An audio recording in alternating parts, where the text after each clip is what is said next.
জন্য যে জাতি সব থেকে বেশি রক্ত দিয়েছে, জেলেদের মধ্যে যাদের নাম সোনার অক্ষরে লেখা রয়েছে, যাদের রক্ত প্রতিটা ইটকাট পাথরে, তালিকা দিয়েছেন 17 জন ওখানে গেছিলেন, 16 জনের তালিকা দিয়েছেন, একজনের নাম বেমালুম বাদ দিয়েছেন। দেশ জুড়ে বাংলা বলার অপরাধে, বাংলা ভাষাভাষী হওয়ার অপরাধে মানুষের ওপর, বাংলার মানুষের ওপর, বাংলাভাষী মানুষের ওপর মানে নির্মম আক্রমণ একদিকে ওরা নামিয়ে আনছেন, আর অন্যদিকে এই যে ইতিহাসের পুনর্লিখনের চেষ্টা হচ্ছে, রিরাইটিং হিস্ট্রি।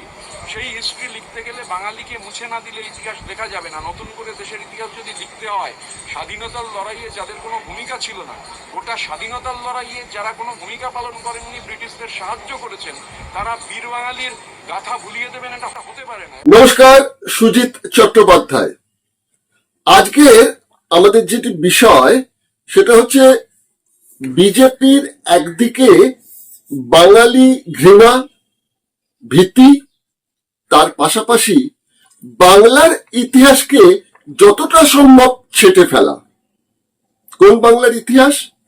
বাংলার সংস্কৃতি, বাংলার খাদ্য অভ্যাস, বাংলার ধর্মীয় বিশ্বাস এবং তার সঙ্গে সঙ্গে বাংলার সংস্কৃতি, বাংলার রাজনৈতিক সচেতনতা এবং ভারতের স্বাধীনতা সংগ্রামে বাঙালির যে বিশাল ভূমিকা, সেটিকে যথাসম্ভব কেটে ছোট করে দেওয়া দরকার। আগামী প্রজন্মের কাছে অন্তত বাংলার বাইরে যত রাজ্য আছে সেখানে যেন বিষয়টা একদমই না ওঠে যে বাংলা স্বাধীনতা সংগ্রামের কিন্তু ছিল প্রধান সৈনিক।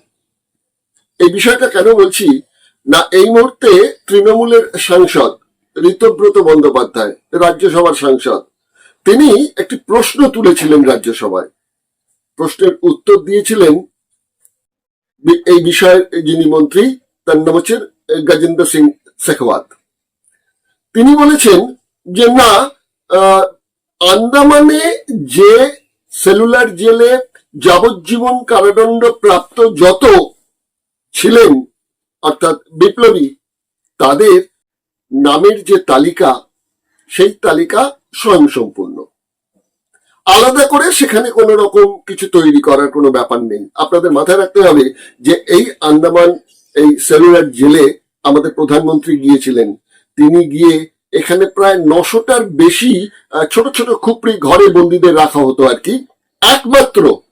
একমাত্র যে ঘরে সাভারকার বন্দী ছিলেন, সেই ঘরেই প্রধানমন্ত্রী ঢুকে কিছুক্ষণ তাকে নীরবতায় তার সামনে নাকি ধ্যান ট্যান করেছিলেন, আর বাকি কোথাও কিন্তু যাননি। ওখানে কিন্তু কারা কারা ছিলেন না, অনেকেই ছিলেন। আপনারা জানেন বাঙালি বহু বিপ্লবী ছিল, উল্লাসকর থেকে শুরু করে অন্যান্য বারিন ঋষি অরবিন্দের ভাই আর কি, বারিনের কথা বলছি, বারিন দাস, তিনি ছিলেন। যাই হোক, প্রশ্নটা হচ্ছে যে ঋতব্রত যেটা জানিয়েছে সংসদে, সেটা হচ্ছে সাংবাদিকদের কাছেই জানিয়েছে বেরিয়ে এসে রাজ্যসভা থেকে, সেটা হচ্ছে ওখানে চট্টগ্রাম অস্ত্রাগার লুণ্ঠনের জন্য 17 জনকে বন্দী করা হয়েছিল, রাখা হয়েছিল এই আন্দামান সেলুলার জেলে। সেখানে ওই 16 জনের নাম আছে, নাম নেই একমাত্র অম্বিকা চক্রবর্তীর। কেন নেই সে প্রসঙ্গে তো পরে যাব, কিন্তু এই যে বিষয়টা, ভারতের স্বাধীনতা সংগ্রামটাকে একটু যদি বিকৃত করে ছেটে ছুটে এমন ভাবে তৈরি করে দেওয়া যায় যে না, বাংলার কোনো স্বাধীনতা সংগ্রামে আলাদা করে কোনো ঐতিহ্যের কিছু ব্যাপার নেই। এবং সবচেয়ে মজার কথা কি জানেন, আমাদের, আপনারা তো দেখছেন এখানে যেসব বাঙালি বিজেপি নেতা নেত্রীরা আছেন, তারা পর্যন্ত এইগুলোকে নীরবে সম্মতি জানিয়ে যাচ্ছেন, বা কোথাও কোথাও যখন মন্তব্য প্রকাশ করছেন সেখানেও একটা আজগুবি মন্তব্য প্রকাশ করছেন। আর শুনেছেন তো আপনি অমিত মালব্য, তিনি কি বলেছেন? তিনি বলেছেন বাংলাটা নাকি কোনো ভাষাই নয়। আরে বাংলা ভাষা যদি কিছু নাই হয়ে থাকে, তাহলে তোমাদের যে নেতা, অভিভাবক, পূর্বপুরুষ শ্যামাপ্রসাদ মুখোপাধ্যায়, কোন ভাষায় কথা বলতেন? আসলে এদের ঘটে কারো কারো কিছু আছে আর কারো কারো কিছু নেই, আর যাদের আছে আর যাদের নেই তারা দুজনেই কিন্তু মোদি ভজনায় ব্যস্ত থাকেন।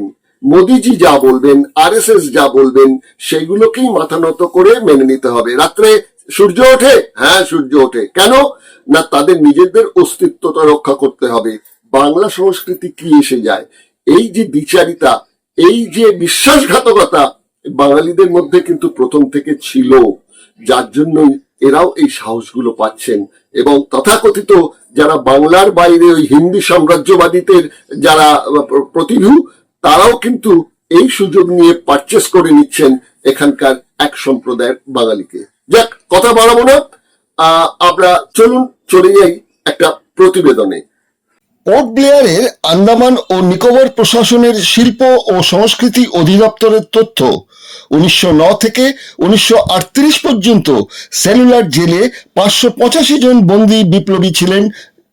তাদের মধ্যে 398 জন ছিলেন অবিভক্ত বাংলার। ব্রিটিশদের হাতে এই জেলে মোট বন্দী ছিলেন 80,000 বিপ্লবী।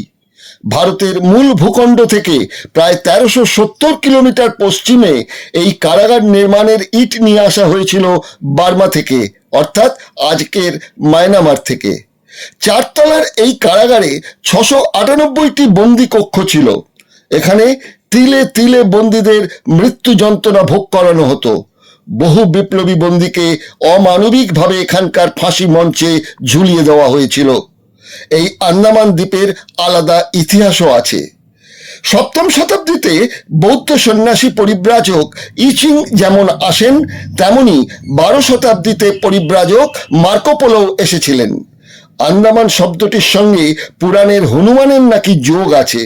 নিকোবর শব্দের উৎস তামিল শব্দ নাক্কাভারাম, যার অর্থ নগ্নদের দেশ। দেশের জনগণের নজর এড়িয়ে এই দ্বীপেই বিপ্লবীদের বন্দী করে অত্যাচার চালানো সহজ হবে বিবেচনা করেই গড়ে তোলা হয়েছিল এই সেলুলার জেল। এই সেলুলার জেলেই ছেঁড়া ফতুয়া গলায় পেঁচিয়ে আত্মহত্যা করেছিলেন বিপ্লবী ইন্দুভূষণ রায়, অত্যাচার সহ্য করতে না পেরে। 14 বছর বন্দী জীবনে অত্যাচারিত হয়েছেন বিপ্লবী উল্লাসকর দত্ত। ম্যালেরিয়ায় আক্রান্ত হলে তাকে স্থানীয় লুনাটিক ওয়ার্ডে ভর্তি করা হয়েছিল। অত্যাচারে বহু বন্দীর মৃত্যু হলে বা আত্মঘাতী হলে কিংবা ফাঁসির পর সেই মৃতদেহ ভাসিয়ে দেওয়া হতো সাগরের জলে। এই তালিকা থেকে সম্প্রতি বাদ পড়েছেন বিপ্লবী অম্বিকা চক্রবর্তী। একথা বলতে লজ্জা নেই, আজকের প্রজন্ম চিত্রতারকা ও খেলোয়াড়দের 14 পুরুষের খোঁজ রাখলেও স্বাধীনতা সংগ্রামীদের সম্পর্কে মোটেই কৌতূহলী নন। ব্রিটিশ রাজ কর্মচারী চার্লস জেমস লাগল ও চিকিৎসক এস লেথব্রিজের পরিকল্পনায় তৈরি এই জেলে যাবজ্জীবন কারাদণ্ডে দণ্ডিত হয়ে এসেছিলেন অম্বিকা চক্রবর্তী। সেলের কামরাগুলো ছিল 14x8.8.9 ফিটের ঘর। জানলা বলতে ছিল ছোট্ট ঘুলঘুলি। সেও মেঝে থেকে 9.8 ফিট উচ্চতায়। এখানেই বন্দী হয়ে আসেন অম্বিকা চক্রবর্তী। সময়টা 1930 সালের 18 এপ্রিল। মাস্টারদা সূর্য সেনের নেতৃত্বে বিপ্লবীরা চট্টগ্রামের অস্ত্রাগার দখল নেন। ইন্ডিয়ান রিপাবলিকান আর্মির চট্টগ্রাম শাখার উদ্যোগে এই সফল অভিযানে অংশ নেন প্রায় 65 জন বাঙালি বিপ্লবী। অন্যতম ছিলেন গণেশ ঘোষ, লোকনাথ বল, অনন্ত সিং, অপূর্ব সেন, পুলিনচন্দ্র ঘোষ, প্রীতিলতা ওয়াদ্দেদার, কল্পনা দত্ত ও অম্বিকা চক্রবর্তী প্রমুখ। 22 এপ্রিল পর্যন্ত বিপ্লবীদের নিয়ন্ত্রণে ছিল এই চট্টগ্রাম অস্ত্রাগার। 2 ঘন্টার লড়াইয়ে ব্রিটিশদের 100 জন সেনা নিহত হয়েছিল আর বিপ্লবীদের 12 জন শহীদ হয়েছিলেন। এই চট্টগ্রাম অস্ত্রাগার দখল মামলায় যাবজ্জীবন কারাদণ্ডে দণ্ডিত হন গণেশ ঘোষ, অনন্ত সিং, লোকনাথ বল সহ 12 জন। রাষ্ট্রদ্রোহিতা ছাড়াও বিস্ফোরক পদার্থ আইন 1908-এর 4 বি ধারা, অস্ত্র আইন 1878-এর 19F ধারায় মামলা হয়। বিপ্লবীদের পক্ষে মামলা লড়েছিলেন শরৎচন্দ্র বসু, সন্তোষ কুমার বসু এবং বীরেন্দ্রনাথ শাসমল। এই চট্টগ্রাম অস্ত্রাগার দখলের পরিকল্পনার সেকেন্ড কমান্ডার ইন চিফ ছিলেন বিপ্লবী অম্বিকা চক্রবর্তী। 22 এপ্রিল 1930 ব্রিটিশ বাহিনীর সঙ্গে জালালাবাদে এক সংঘর্ষে 4 দিন অভুক্ত থাকায় অম্বিকা গুরুতর আহত হয়েছিলেন। সঙ্গীরা মৃত মনে করে চলে যান। গভীর রাতে জ্ঞান ফেরে অম্বিকার। পাহাড় পেরিয়ে এক নিরাপদ আশ্রয়ে আত্মগোপন করেন অম্বিকা চক্রবর্তী। কয়েক মাস পর ধরাও পড়েন। বিচারে প্রথমে প্রাণদণ্ড হয়, পরে আইনজীবীদের জোরালো সওয়ালে অম্বিকা চক্রবর্তীর ফাঁসির হুকুম রদ হয়ে যাবজ্জীবন কারাদণ্ড হয়। যেতে হয় আন্দামানের সেলুলার জেলে। অম্বিকা চক্রবর্তীর নাম আন্দামান সেলুলার জেলের যে বন্দি তালিকা তার থেকে নামটি বাদ দেওয়া হয়েছে। কেন দেওয়া হয়েছে পরিষ্কার কোনো উত্তর নাকি ঋতব্রত পাননি। আমরা যেটুকু ইতিহাস জানি সেটা হচ্ছে চট্টগ্রাম অস্ত্রাগার দখলের যে পরিকল্পনা করেছিলেন সূর্য সেন মাস্টারদা, 65 জনের একটা টিম বানিয়েছিলেন। সেই টিমের মধ্যে প্রধান ভূমিকায় ছিলেন যারা, তাদের অন্যতম অর্থাৎ একদম সূর্য সেনের সেকেন্ড কমান্ডার ইন চিফ ছিলেন এই অম্বিকা চক্রবর্তী। তার ওপর কিন্তু বিরাট একটা দায়িত্ব ন্যস্ত হয়েছিল। এবং আপনারা জানবেন 18 এপ্রিল 1930 থেকে 22 এপ্রিল এই 5 দিন চট্টগ্রাম কিন্তু ব্রিটিশের দখল মুক্ত ছিল। পরে ব্রিটিশ সেনাবাহিনী যায়, একটা বিরাট সংঘর্ষ হয়, তখন আহত হন অম্বিকা চক্রবর্তী। তারপর তাকে আবার জেলে নিয়ে যাওয়া হয়, তিনি জেল থেকে ছাড়াও পান। সেসব পুরো যে ঘটনাটা এবং কেন অম্বিকা চক্রবর্তীকে নামটা কেটে দেওয়া হলো বলে আমরা অনুমান করছি, সেই বিষয়ে চলুন একটা প্রতিবেদনের মধ্যে আপনারা দেখে নিন। অম্বিকা চক্রবর্তী জন্ম 1892 সালে চট্টগ্রামে। বাবার নাম নন্দকুমার চক্রবর্তী। যৌবনের শুরুতেই তিনি জড়িয়ে পড়েন সশস্ত্র স্বাধীনতা সংগ্রামে। বিপ্লবী দলে যুক্ত হওয়ায় 24 বছর বয়সে 1916-তে তাকে প্রথম গ্রেপ্তার করা হয়। 2 বছর পর 1918-তে তিনি মুক্তি পান। মাস্টারদা সূর্য সেনের সঙ্গে যুক্ত হয়ে চট্টগ্রামে গড়ে তোলেন এক বিপ্লবী সংগঠন। 1923 সালের 14 ডিসেম্বর রেল কোম্পানির টাকা ডাকাতি করে চট্টগ্রামে ফেরার সময় ব্রিটিশ পুলিশ ঘিরে ফেলে। নাগরখানা পাহাড়ে হয় সম্মুখ সমর। পুলিশের গুলিতে আহত হন অম্বিকা। ধরা দেবেন না বলে সঙ্গে থাকা সাইনাইড পান করেন, কিন্তু মৃত্যু হয় না। ধরা পড়েন, বিচারে মুক্ত হন ব্যারিস্টার যতীন্দ্রমোহন সেনগুপ্তের জোরালো সওয়ালে। 1924-এ আবার গ্রেপ্তার। 4 বছর পর কলকাতায় কংগ্রেসের অধিবেশনের প্রাক মুহূর্তে 1928 সালে মুক্তি পান। 1930 সূর্য সেনের নেতৃত্বে দ্বিতীয় অধিনায়ক হিসেবে 18 থেকে 22 এপ্রিল 5 দিন চট্টগ্রামকে ব্রিটিশ মুক্ত করে রাখেন। পুলিশের প্রতিরোধে তিনি আবার গুরুতর আহত হন। সঙ্গীরা মৃত ভেবে পালিয়ে যান। গভীর রাতে জ্ঞান ফিরলে এক নিরাপদ আশ্রয়ে চলে গেলেও প্রথমে প্রাণদণ্ডের আদেশ হয় তার। জোরালো আপিলে আন্দামানে যাবজ্জীবন কারাদণ্ডে তাকে চলে যেতে হয়।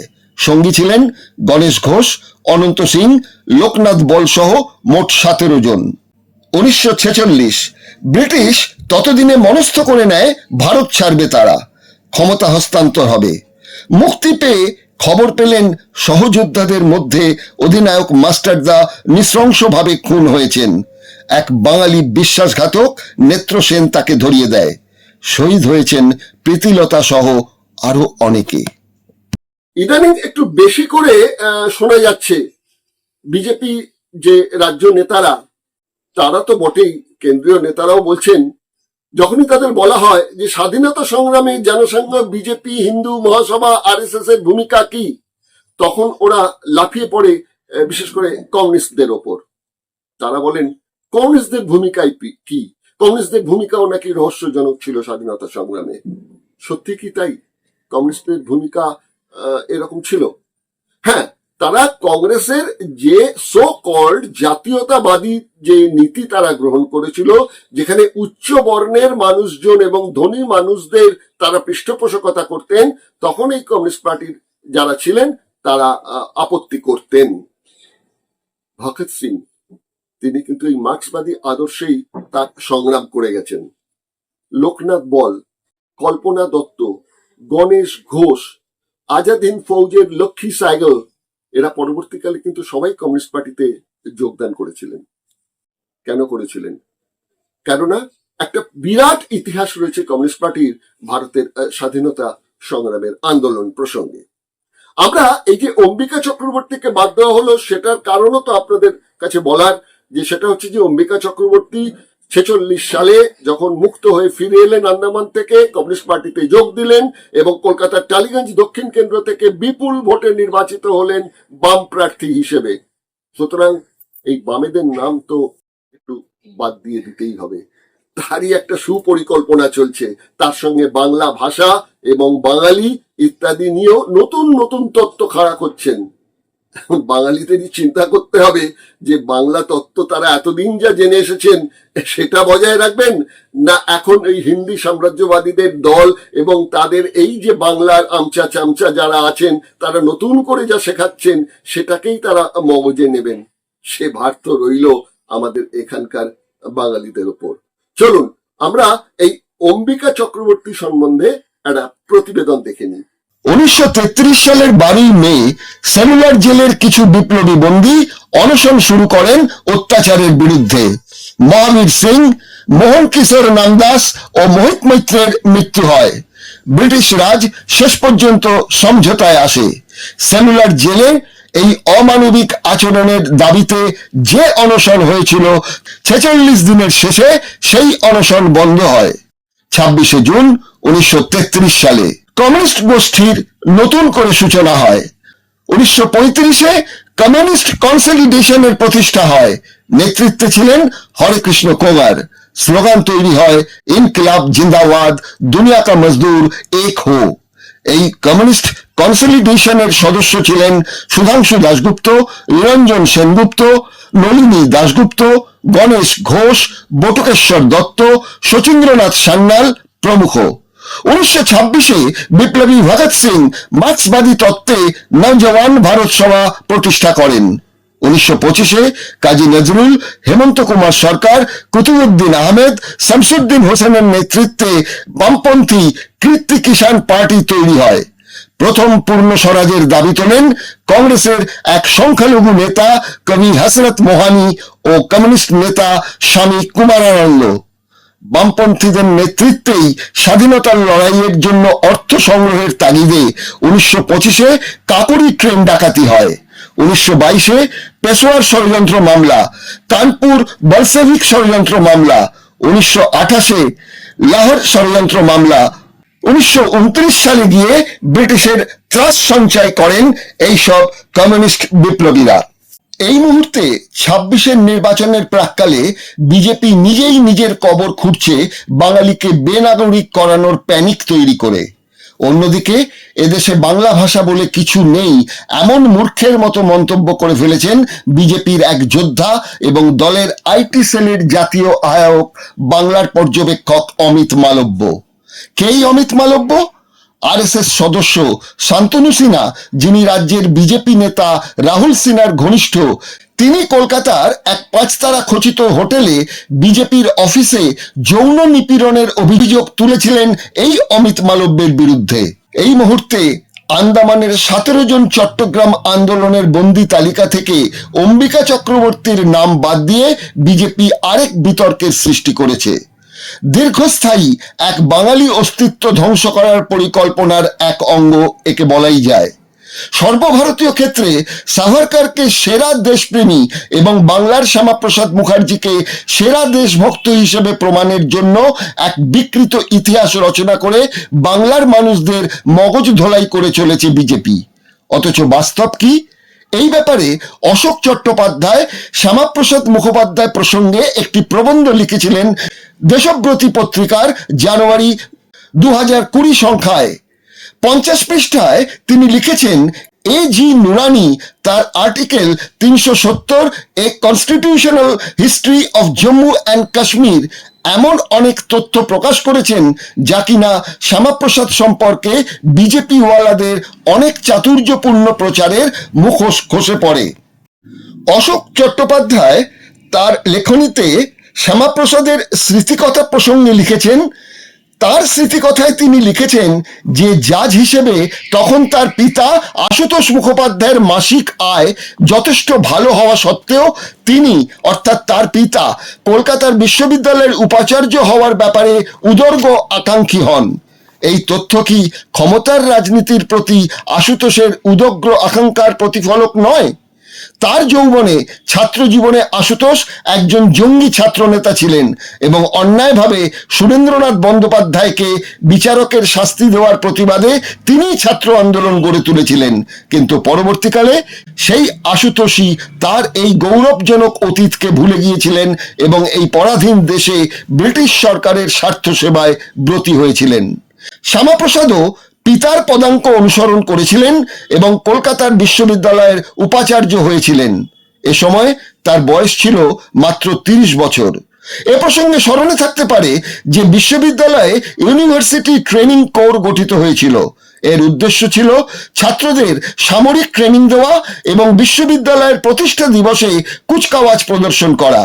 শ্যামাপ্রসাদ বিশ্ববিদ্যালয়ের উপাচার্য হিসেবে ছাত্রদের নির্দেশ দিয়েছিলেন ইউনিয়ন জ্যাক অর্থাৎ ব্রিটিশ পতাকাকে কুচকাওয়াজের সময় কুর্নিশ করতে।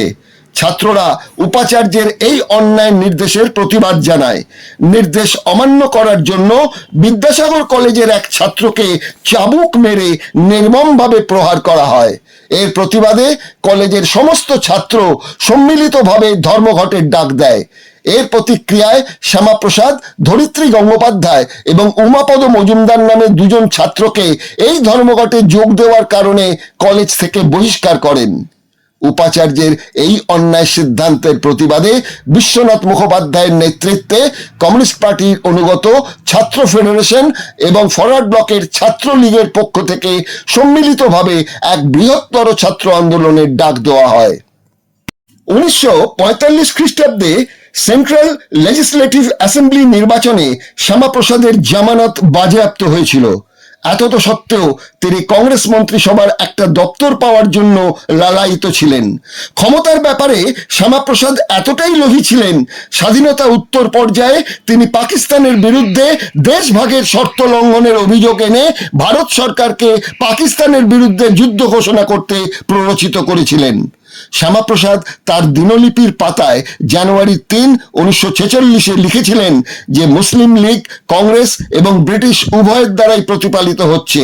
তার মতে এই দেশের হিন্দুরা দীর্ঘদিন ধরে মুসলিম এবং ইংরেজদের দ্বারা নিপীড়িত হচ্ছে। মুসলিমদের প্রতি তাদের এই তোষণ নীতির জন্যই মুসলিমরা সমাজে গ্রহণযোগ্যতা পেয়েছে। আর এরপরেই তিনি লিখেছেন, ভারতবর্ষ স্বাধীন হোক, তবে আমরা কিন্তু পাকিস্তানের দাসত্ব করব না। ভারতের কোথাও আমরা পাকিস্তানের পতাকা তোলা বরদাস্ত করব না। এই হচ্ছেন শ্যামাপ্রসাদ মুখোপাধ্যায়। হিন্দু কোড বিলের পক্ষে প্রচারের লক্ষ্যে মণিকুন্তলা সেন প্রমুখ ইউনিভার্সিটি ইনস্টিটিউট হলে একটা কনভেনশনের আয়োজন করেছিলেন।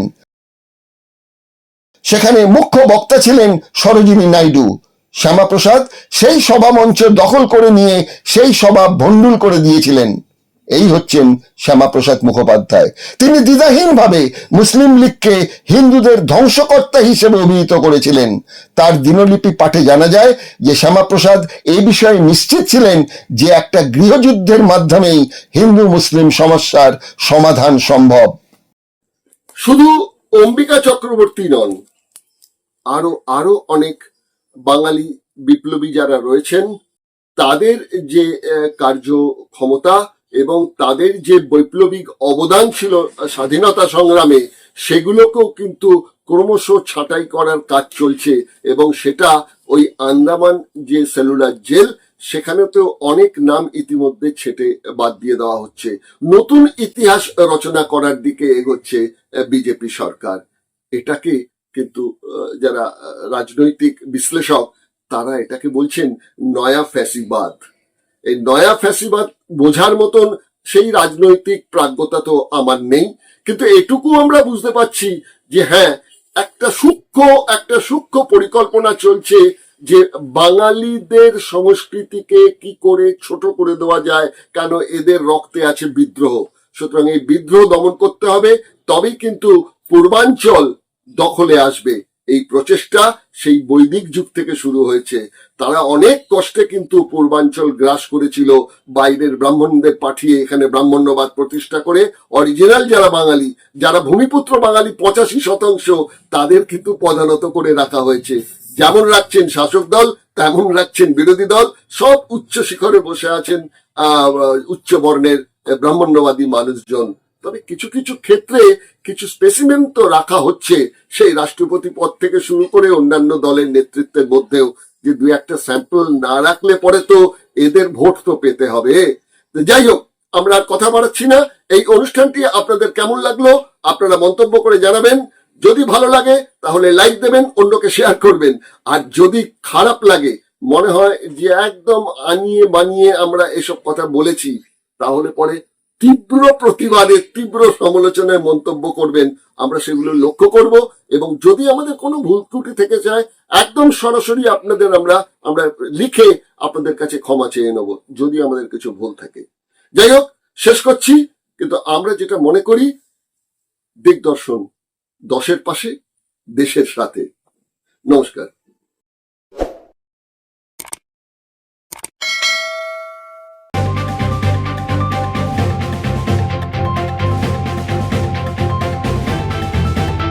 রংহীন সংবাদ আর অজানা তথ্যের জন্য দেখুন দিগদর্শন, 10-এর পাশে, দেশের সাথে।